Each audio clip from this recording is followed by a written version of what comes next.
antiretroviral therapy and the changes that are coming as well in the near future. Please welcome Craig.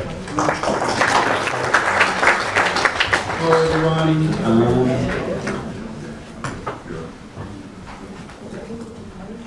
I'm HIV positive. I've been living with HIV now since 2002 roughly. So 13 years or so.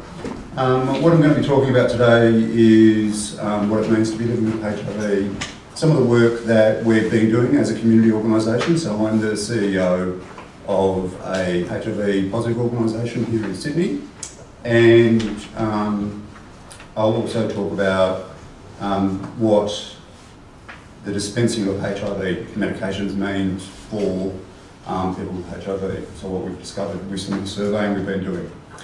Before I start, I'd just like to acknowledge the traditional custodians of the land we're meeting on today, the Gadigal people of the Eora Nation.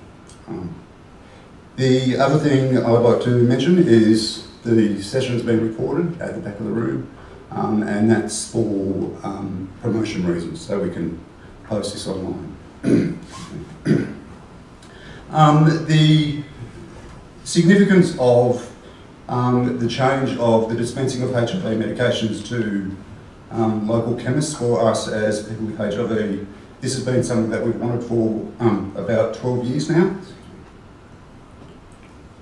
So it's quite a big change, and it's something that we're really excited about and we've been waiting for a long time. The reason that we're excited about the change is that this normalises people with HIV in terms of it being a chronic and manageable condition rather than having to go to a hospital pharmacy to get our drugs. I'm a treatment advocate, which means I believe that people should be on drugs as much as possible, but that doesn't necessarily mean that everyone should be on drugs. So I don't think there should be a coercive nature to that occurring, but I do think that where possible, people should be on medication.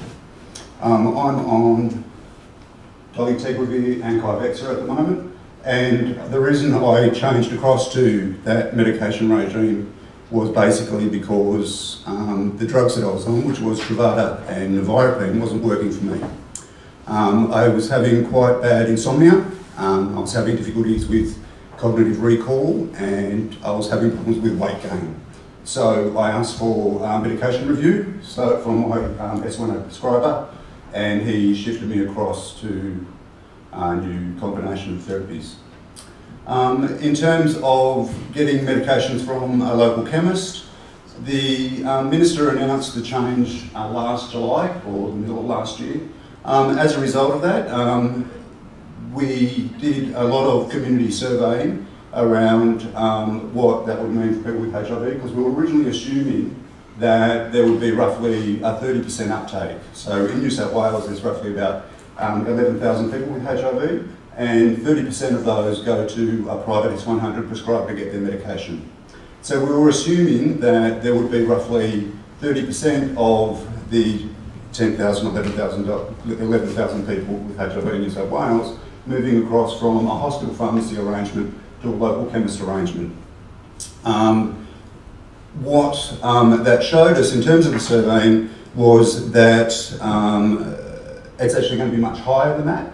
The results of the surveys within New South Wales revealed that roughly 65% of the survey respondents said that they were going to start getting their medications from a local chemist as soon as possible. And that survey was conducted in October last year, in 2014. We repeated the survey nationally through the National Association of People with HIV. I'm the Secretary Treasurer on for NAPWA. So we repeated the survey again nationally in February this year, and we had roughly 75 to 80% of respondents around Australia saying that they're going to get their drugs from a local chemist. So for us, that's quite a significant shift. We've been advocating for this change now for over 12 years, and it's really good evidence or feedback from positive people throughout Australia, people living with HIV, that the significance and the importance of this change. The other thing I just wanted to say is that not to underestimate or understate the importance of the role that pharmacists make for us as people with HIV. If it wasn't for good quality pharmacy services, both within New South Wales and around Australia, we would not be able to adhere to our drugs, maintain a functional working relationship with, or a functional treatment relationship with the health system and our doctor, and we would not be able to suppress the virus. It's only because of the advances in the medication and that we have good quality healthcare within Australia that we're actually able to achieve these things. So from a positive person's perspective, the significant role that chemists play or pharmacists play, both within the hospital system and now within the local community, cannot be understated from our perspective.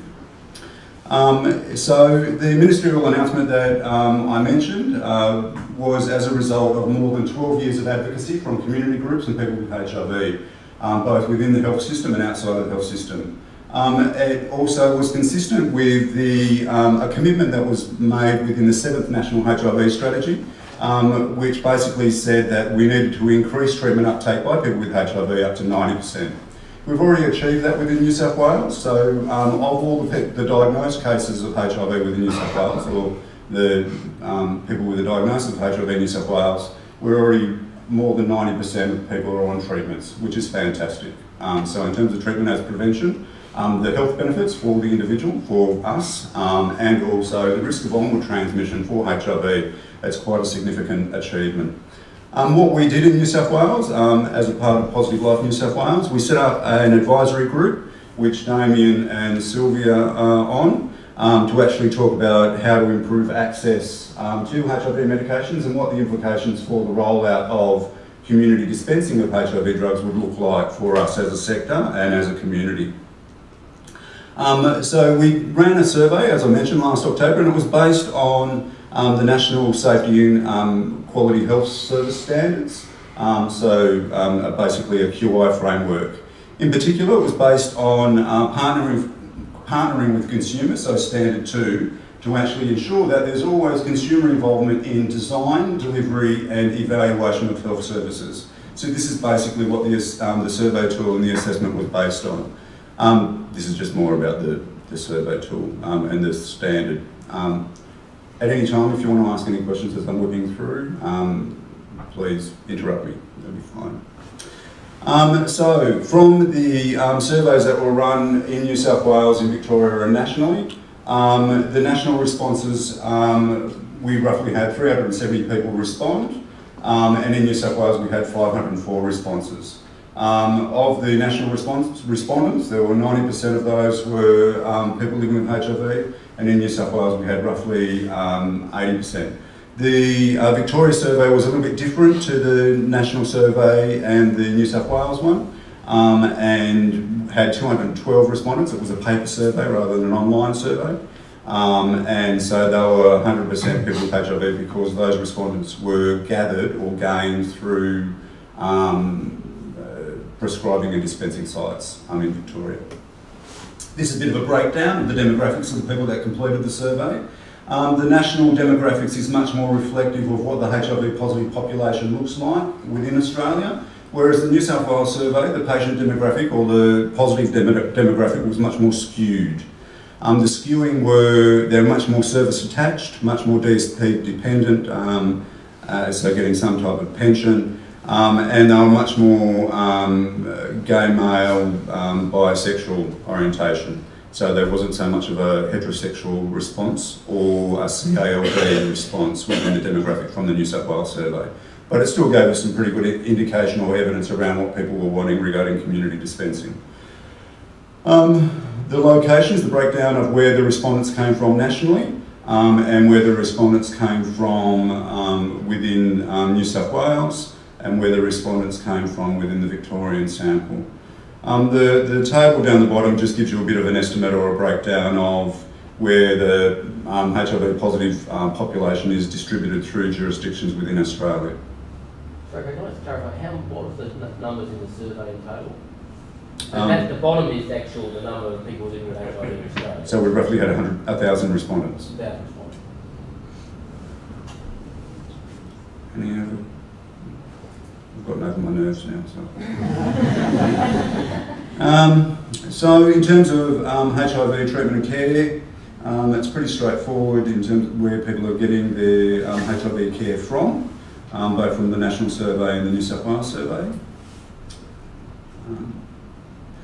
And in terms of rates of people wanting to collect their drugs, this is the breakdown of what people were saying when they said where would be your preferred place to get your HIV medications.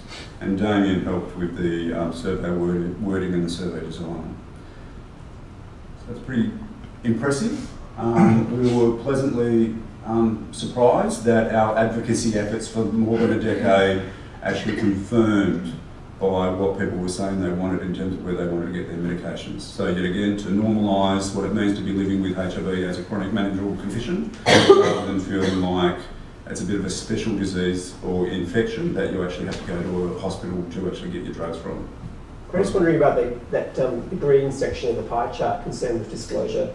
Yeah. It seems it was higher in New South Wales. Do you think that's significantly higher, or just sort of not a significant difference between the national stand survey in the pie chart? Yeah. I'm just trying to go back to.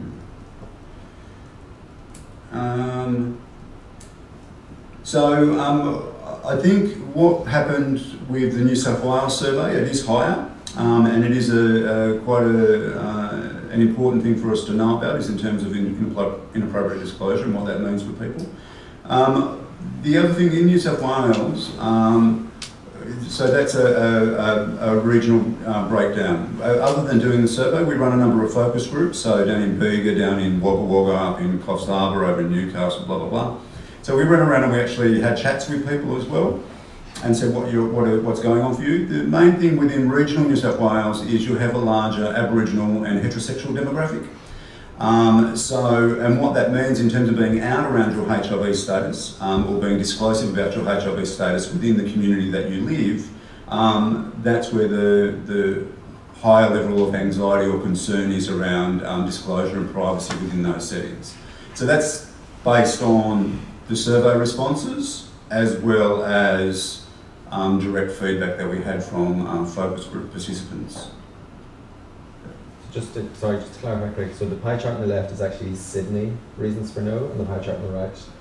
Yep, so Sydney on the left is metro, yeah. And on the right it's regional rural, New South Wales. Yeah, in terms of the concerns with disclosure, did you drill down into that any deeper? So, for example, was it concern of inadvertent disclosure in a community pharmacy setting, or was it something different from that? So a part of it was about inadvertent disclosure, but most of it, so that we did, not in the survey itself, but in the conversations that we had in regional areas. So a part of it was about indirect or passive disclosure. So for example, standing there at a reception counter within a chemist, handing over your script to a pharmacy assistant, then saying what is this for, or then outing you about being HIV positive. So it's an indirect sort of disclosure straight away. Or if you're going up to the pharmacist and you say, hey, can I have some headache medication, whatever. And they say, are you wanting any other drugs? And then all of a sudden you say, yes, I'm on Carvexa and dolutegravir. And they say, what's that for? And you've got 6 people around you. So it's that sort of, so there's that sort of disclosure that occurs on, and I'm fine, like everyone that I know in terms of family, friends, everyone knows I'm HIV positive, so that's not a problem. But for a lot of other people, that's really confronting. And in those conversations or discussions that we have with people in regional rural areas, some of the ways that they manage that stuff is really impressive. Like they don't answer the question, or they deflect, or there's so many different things that people do to actually manage other people's, almost forcing you to disclose your HIV status. I'm not that sophisticated in the way that I actually interact with people and I communicate with people. I'm a little bit more direct and upfront. So trying to manage an inappropriate disclosure moment like that is a little bit different. So that part of it's about the indirect disclosure stuff, where it's just sort of happened because people aren't thinking. For some people though, this is really, really significant, and this is why they won't go and get their medication from a local chemist. They don't They don't want anyone in their community knowing they're HIV positive. They don't want anyone knowing, whether it be at a GP's office or at a local chemist or they don't want anyone to know. This, in terms of the level, you do not understand the level of privacy and the importance of that privacy for that person. Any type of attempt for them to be forced, not necessarily forced or coerced to disclose, but there to be an expectation of disclosure around what's going on for them is very traumatic. Very, very traumatic. So they're living with a lot of shame, they're living with a lot of guilt. How they became infected or how they acquired HIV for them is really embarrassing. Like, it's not an easy thing for those people. So I think on a continuum, at the one end of the continuum, there would be the people that are very, very secretive and don't want to be put in a situation where they have to disclose their HIV status. And on the other end of the continuum would be someone like me, who doesn't really care, doesn't matter. I think what that is, like I'm recently moved from a small country town where there are no secrets. They potentially might, and we don't have, I'm pretty certain we don't have HIV dispensing in the town I'm from. They might have to go, they might choose to go to another town, literally drive an hour to. So, and that would be the options. One is going to another chemist within another town, not necessarily a neighbouring town, but a bit away. Still can getting their medications from a hospital pharmacy, or going online and trying to order their medication via an online pharmacy arrangement. So there could be, or possibly even contacting the Albion Centre and trying to maintain some type of postal arrangement. But, you know, like in exceptional circumstances, not on, not as part of the course. But there's ways that people could try and actually manage that so that they're not confronted with that sort of reality. I just wanted to ask, you said it took about 12 years for advocating to get it into pharmacy. What was the resistance to that? Why did it take so long? I think HIV hasn't been an easy disease for the Australian health system and the Australian public to come to terms with. So I think a part of it was a bit of a let's wait and see, you know, like because of some of the stuff that Sylvia was talking about in terms of we don't know what the longer term implications are going to be with a lot of this medication. We don't know what the side effects are going to be in the long term and how this is going to play out for us as health service providers or as a community from a public health perspective. So I think a part of it was about that. There was a bit of a hangover around the bad days and there was a bit of caution. A part of it was also just around the right moment. So having the right people in the right place in terms of political will, having a policy framework ready to go in terms of how to make that happen and how to make that possible. So I think it's about, there's been a number of things. So because we reached the right moment in time, we had the right policy advice with the right people in the Commonwealth public sector to make it happen, and we had the right people pushing and saying, now's your time to do it, and this is the way that you can do it through the national targets within the HIV strategy.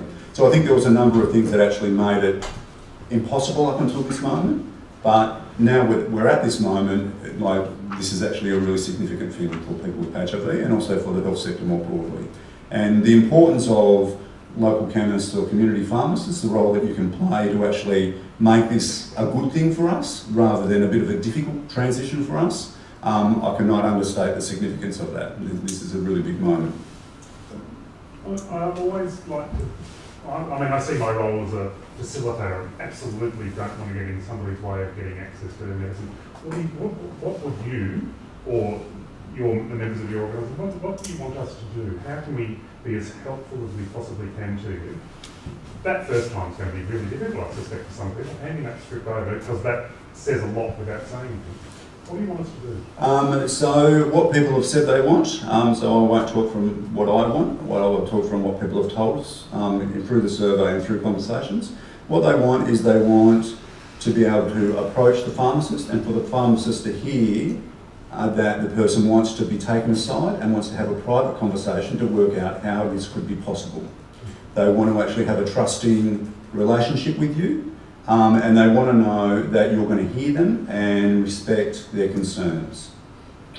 They want a good quality service. So part of it is about privacy and having a moment where they can work out what the arrangement will be in terms of them handing over the script, working out what's possible with you and when they can collect their drugs. So part of it is about that. Part of it is about toxicity and drug interactions. Typically, people with HIV, up until this moment, You get your HIV meds from the hospital, and then you get your other drugs from all these other places, you know. This is a big moment. What we're going to be doing now is we're going to be getting all of our medications from the one person or the one source predominantly, you know.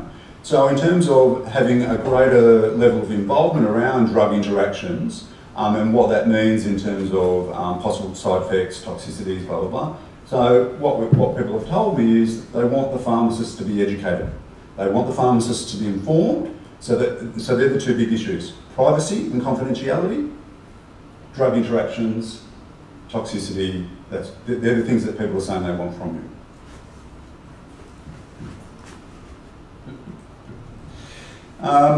So this is the stuff around what I just said. So that was a good segue. And this is where people are saying they actually want to get their medications in terms of hospital, pharmacy, chemist, or through a postal arrangement.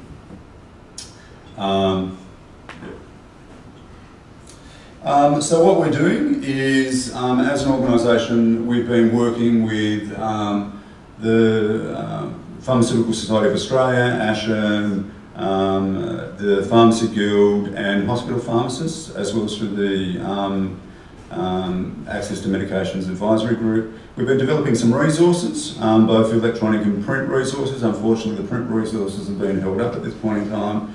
But we've been developing quite a bit of information and doing some communiques, some e-newsletters out to both prescribing doctors and also to people with HIV so that they know what's going on. We're about to start a bit of an electronic social media campaign where we're letting people know what's going on and what some of the results from the surveys have been. And I was talking to Sylvia about this before because there's a concern that it's a bit late. We're hoping to actually start the communication plan or strategy in March, but there's been some hold-ups within New South Wales because of an election announcement around co-payment waiver. So this is basically the advice that we're rolling out for people with HIV about the way where they can collect their medications as of the 1st of July. That they need to make sure that the script is dated the 1st of July or thereafter. They need to plan ahead and go and talk to the pharmacist or the chemist to make sure that whether there's going to be stocking on the shelves or whether the pharmacists are going to be ordering it and there's going to be some lag time around delivery, blah, blah, blah. We're encouraging people to call the pharmacist or drop in and talk to them. And just to actually talk through what their needs are and to actually think about developing a little bit more of an intimate relationship with that person if they're happy with the service that they're getting. So that's the advice that we're going to be giving, and we have been giving now since November, December last year to people with HIV. This is basically the pharmacy advice, which has been going out through ASHM and PSA. There's only one last piece of the puzzle that needs to be finalised in all this arrangement, but it's all pretty straightforward from there. That's it.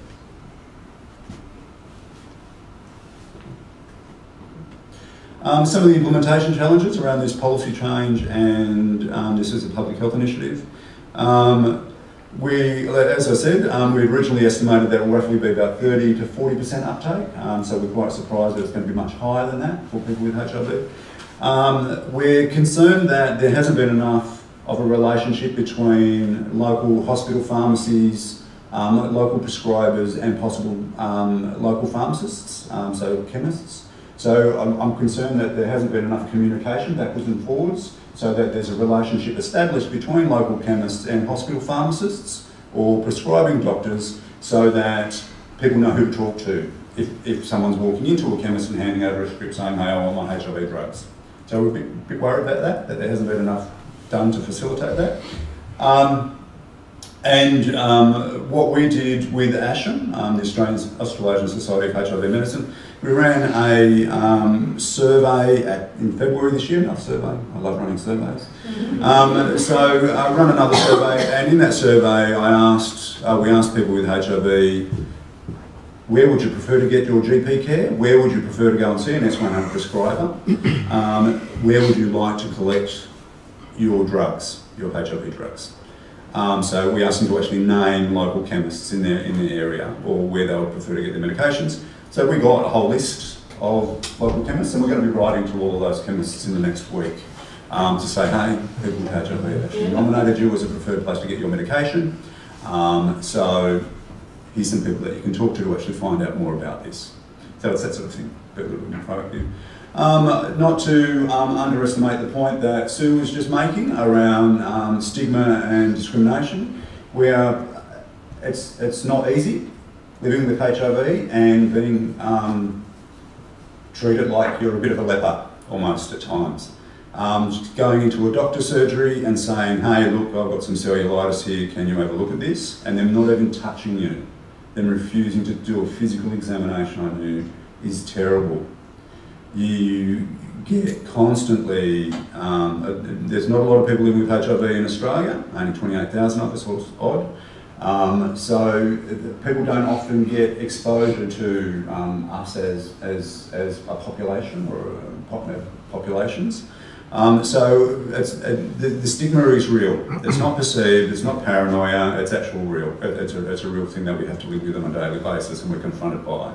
So I just not to understate that as a thing. So basically New South Wales has 40% of the HIV population in Australia. So like I said, roughly 11,000 people. Roughly 40% of people with HIV are low income earners or on a disability pension within New South Wales. And nearly 50% are getting some type of salary or wage.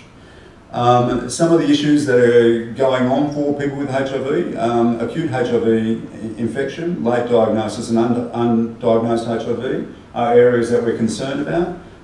So how to support somebody when they're going through seroconversion illness and having acute HIV infection, what the implications are of late presenters or people presenting with advanced HIV disease, because typically there'll be some degree of ongoing impairment for those people. And the late presenter statistics within New South Wales hasn't changed now for 20 years.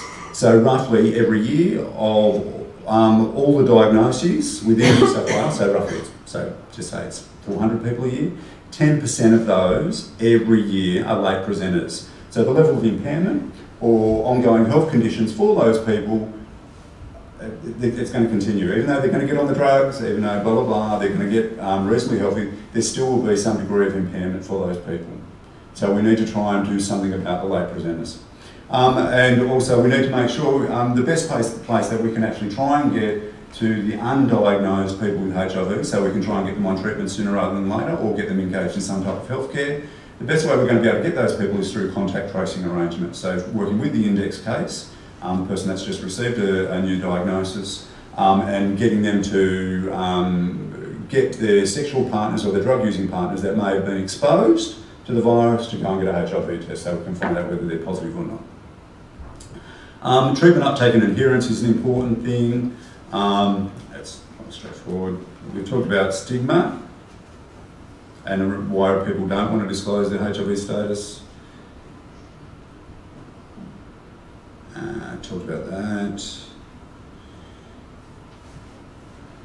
Yep, all right, talked about that. So some of the other issues that are going on for people with HIV is around housing and some of the social determinants of health stuff.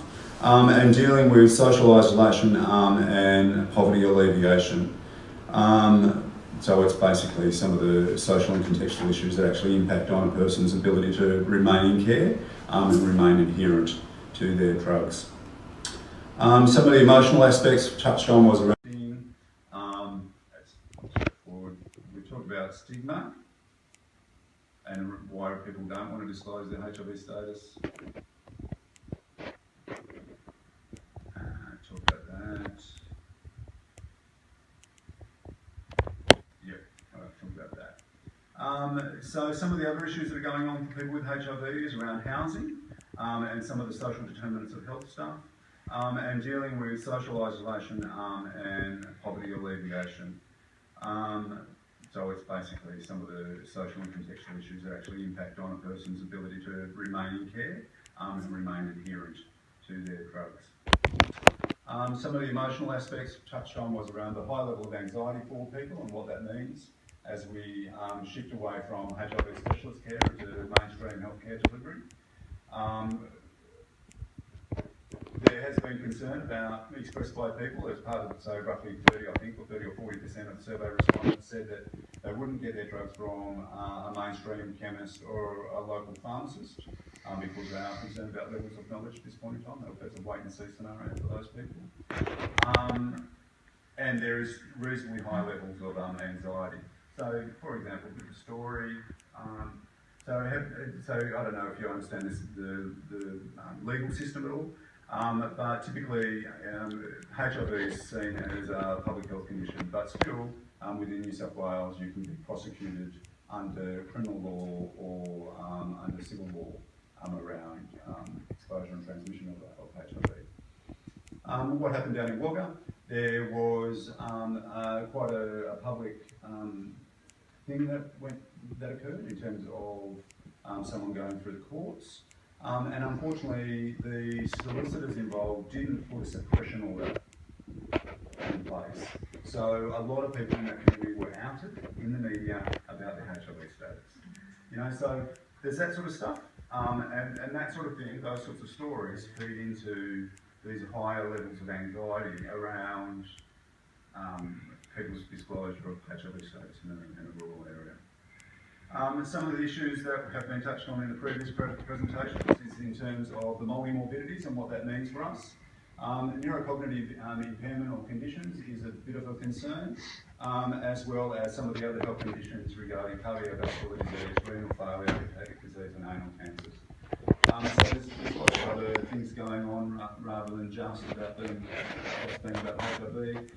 50 to 55% of people with HIV in New South Wales in the next 5 years are going to be 55 and older, so we're actually an ageing population. So in terms of what that means around comorbidities and morbidities and other complex conditions, that's going to feed into it as well. What we're doing is we're also starting to look at and address issues around suicide or retention in care. So when people get a diagnosis, for example, HIV, cardiovascular disease, and then cancer, someone goes, oh shit, you know, like I'm over this is all just too much, so then they start disengaging from care, or they don't follow through with the doctor's orders or suggestions around going and getting treatment for the cancer. So we're calling that indirect suicide, and that's a retention care. And so we're starting to explore that as a bit of an issue as well. What we're doing through our provision of information and peer support is basically dealing with how to support people with HIV disclosure, so how to live with HIV in your life and who to trust around it being disclosed and who not to trust, and how to develop strategies to deal with multimorbidities. So if you think about it in terms on a continuum, down one end of the continuum will be highly motivated people. You're engaged in care, you're taking your drugs, you're doing everything you're supposed to be doing. Down the other end of the continuum, highly fatigued people. Most of the people in New South Wales at this point in time are up that end. They're really, really highly motivated. Down the other end, people that have been living longer term or people that are having some struggling and having some difficulties, they're highly fatigued. It's like, fuck it, I can't do this anymore, I just need to stop. So what we've got to constantly do, and a part of your role as pharmacists, what we've constantly got to do is constantly we've got to make this okay, we've got to keep that motivation up. We've got to support them to be motivated around this, so that they remain in care and so they can continue taking their drugs and making healthy decisions for themselves. If we don't continue to support people and positively reinforce the decisions they're making on a daily basis, we're having to take this pill every day. It's pretty boring, you know, having to take people every day, having to go to the doctor and getting blood draws every 4 months. It's really boring. It's really bloody tedious. But you've got to keep the motivation up. You've got to keep on supporting people and going, come on, yep, you're doing great, and making this an okay thing for them. That's it.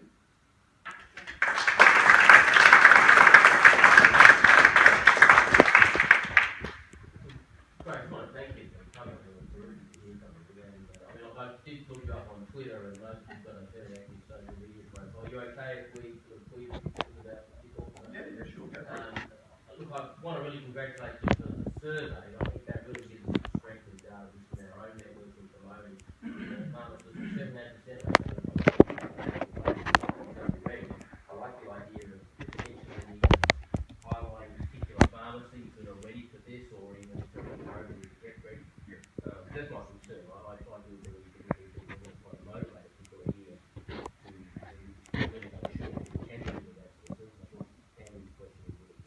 mean, the interesting thing is that Peter and I both work in have worked in what we call a credit community pharmacy. And our own survey is about a lot of concern with people about the privacy comes up significantly in our regular customer satisfaction and patient experience survey. So the pharmacies that do well on it respond in the next round of our survey. Oh, gee, I didn't know that. Or we've actually got counselling rooms, but our consumers didn't even know that we had a counselling room. So they sort of put stuff in place, new policies in place, or like actually stuff like that. So I think that's some of the stuff. So whilst I think it's obviously a much more heightened issue for this group of population, from a pharmacy perspective, and a lot of people are, because I think in this room that have done that well in their own pharmacy, where they've got a consulting room and everything, that have actually really made steps in that. So, you know, like any sort of service, there's some that really do it well, and there's some that don't well. So I think the ones that really do it well, really might offer a great service. This is a fantastic opportunity for both consumers and for pharmacists. So Yeah, for sure it is. it's exciting. So that's why I sort of thought it was interesting to put out the point that it's not necessarily exclusive to HIV patients. No. Pharmacy needs to address the way they deal with privacy. This seems to have people not just coming to the room being conscious of one of Peter's friends got a pharmacy that Off Harbour, where if you're in a particular area of the pharmacy, the music turns up louder in other areas of the pharmacy.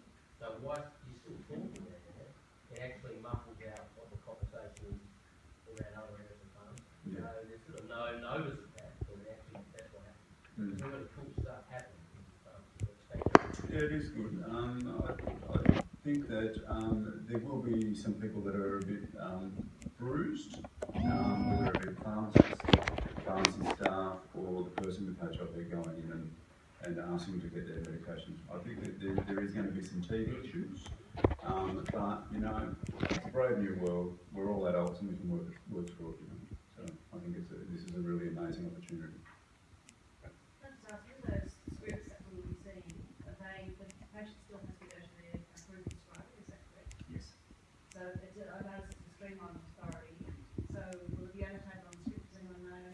Yes, the streamline codes are changing on the 1st of July, so any existing prescriptions that are currently in use at the 1st of July need to be filled where they were being filled before in the public hospital system. So anything written after the 1st of July will need to have a new streamline code, and they're the scripts that can be used anyway. How do we know that they're an approved prescriber? So, yeah, we've been talking about that through different committees that we're on. The PBS are assuring us that even if the prescriber is not an authorised prescriber and you dispense that, you will still get paid. You know, the PBS end of it will still be honoured from that side. It's up to, I suppose, the medical end and the HIV people to organise, in HIV organisations to organise how that's going to get managed, the likes of Ashton and stuff like that. So you guys are not to worry about that per se in the community. You'll still get paid through the PBS for dispensing it, even if the doctor's not an accredited. Yeah, we'll give the responsibility of the physician, not you. The other important thing is our section 100, which means there's no wholesale margin. You want to go direct to the manufacturer who may use a wholesaler to distribute them. But you can move on. One month or 2 months that dispensing? 2 months, yeah. It'll stay under section 100, so all the rules around section 100 still apply, even though it's coming through community pharmacy. Any other questions at all? Just to make a political statement at this point in time, while I have your attention, I'm a bit pissed off with Gilead at the moment. And the reason I'm pissed off with Gilead is because, as has been mentioned in other presentations, treatment as prevention is a really important thing. What we need to be doing, we're trying to end HIV transmission in New South Wales, and we're trying to make sure that we're world leaders in making sure we get in control of this infection, this communicable disease. Gilead is playing politics at the moment, and they're not progressing a government submission to make sure that Truvada is freely accessible to people who want to use Truvada as a preventative tool. That is not okay. That is morally not okay. They are the companies that will make a lot of money out of this if this is approved in Australia, and it's not happening. And I'm really upset about that. I think it's unfair that a pharma company that is there to actually help the community isn't actually doing something that they could be at this point in time. So I'm just saying that. It's out.